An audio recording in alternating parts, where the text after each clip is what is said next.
One of the biggest misconceptions about eating a plant-based whole foods diet and living that lifestyle is that it seems to be that people focus more on what you're eliminating than what you're taking in.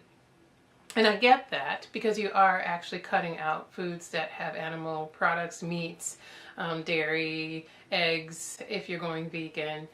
But one of the things that I find is most beneficial to really focus on is not so much what you're not taking in, but more of what you are taking in, which is lots more fruits, vegetables, natural plant protein. So that would be legumes, that would be your red beans, your lentils, your black-eyed peas. Taking in protein that way, taking in fruits and carbs that are from apples, bananas, things that naturally just occur rather than sugar that's added to a lot of the processed food that we often consume without even really thinking about just how much is included into the ingredients to keep that food preserved and to make it taste good so that we have those cravings for it. So I feel like it makes a lot of sense to think about a plant-based whole foods diet first and foremost, not so much about what you're not taking in, but more about what you are taking in, and to be maybe even thinking about it in a way that would allow a person to gradually get into it more naturally. It might be useful to begin a diet like that if you're thinking, how do I even start this?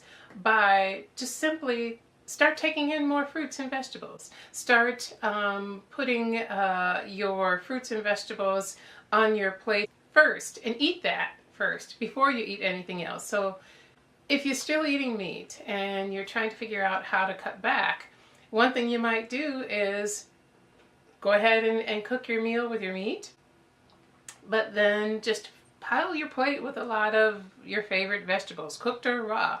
Start out that way. I did that, and actually, what it does for you is that you find that you start to get satisfied even before you get to the meat, and it's not psychological, it's actually science. It actually is true that if you start out with foods that take a lot of energy for your digestive system to break down, by the time you get to that steak or that chicken or whatever it is that you're eating, it could be fish, whatnot, you actually find that you don't need as much as you thought you needed.